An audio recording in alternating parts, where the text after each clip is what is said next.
నమస్కారం, welcome to 108 news Telugu. నా పేరు గౌరీ. ముందుగా బులెటిన్ లో హెడ్లైన్స్. రేపటి నుంచే బాలరాముడి ప్రతిష్టాపన వార్షికోత్సవాలు.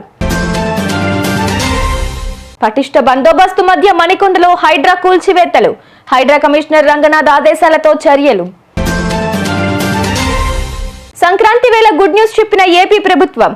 రియల్ ఎస్టేట్ రంగం వేగం పుంజుకుంటుందా? హైడ్రా నిర్ణయం మంచిదే, కానీ ప్రభుత్వం అందరినీ సమదృష్టితో చూడాలని వెంకయ్య సూచన. ఉత్తరప్రదేశ్లోని ప్రఖ్యాత అయోధ్య పుణ్యక్షేత్రంలో బాలరాముడి ప్రతిష్టాపన ప్రథమ వార్షికోత్సవానికి అంగరంగ వైభవంగా ఏర్పాట్లు కొనసాగుతున్నాయి.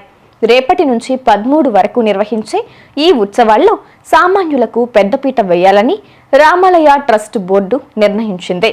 ప్రాణ ప్రతిష్టకు హాజరు కాలేకపోయిన ప్రజలు వార్షికోత్సవానికి హాజరు కావాలన్నారు. సీఎం యోగి ఆదిత్యనాథ్ వార్షికోత్సవ కార్యక్రమాలను ఆరంభించడంతో పాటు బాలరాముడికి అభిషేకం నిర్వహిస్తారని ప్రభుత్వం తెలిపింది.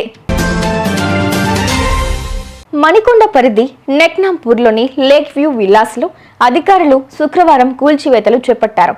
నెక్నాంపూర్ చెరువు కబ్జా చేసి అక్రమంగా వెలిసిన నిర్మాణాలను కూల్చివేస్తున్నారు. గతంలో 3 సార్లు కూల్చివేసిన యథావిధిగా అక్రమ నిర్మాణాలు చేపట్టారు. దీంతో హైడ్రా కమిషనర్ రంగనాథ్ ఆదేశాల మేరకు ఈ కూల్చివేతలను చేపట్టారు. భవన నిర్మాణాలు, లేఅవుట్ల అనుమతుల నిబంధనలు సులభతరం చేస్తూ ప్రభుత్వం జీవోలు తెచ్చింది. లేఅవుట్లలో రోడ్లను 12 మీటర్ల బదులు 9 మీటర్లకు కుదిస్తూ 500 చదరపు మీటర్ల పైబడిన స్థలాల్లోని నిర్మాణాల్లో సెలార్కు అనుమతి, టీడీఆర్ బాండ్ల జారీ కమిటీలో సబ్ రిజిస్ట్రార్లను తొలగిస్తూ నిర్ణయించింది.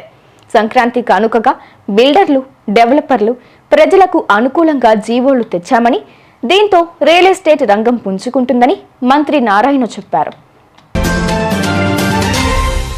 కనుమరుగవుతున్న చెరువులను పరిరక్షించేందుకు హైడ్రా పేరిట సీఎం రేవంత్ రెడ్డి తీసుకునే నిర్ణయం మంచిదేనని మాజీ ఉపరాష్ట్రపతి వెంకయ్య నాయుడు అన్నారు. అయితే ప్రభుత్వం అందరినీ సమదృష్టితో చూడాలని సూచించారు. ఆక్రమణల కూల్చివేతలతో నష్టపోయిన పేదలను ఆదుకోవాలన్నారు. దేశం బాగుండటం అంటే మనుష్యులతో పాటు నదులు, చెరువులు, అడవులు, పశు పక్షాదులు బాగుండాలని వెంకయ్య అన్నారు.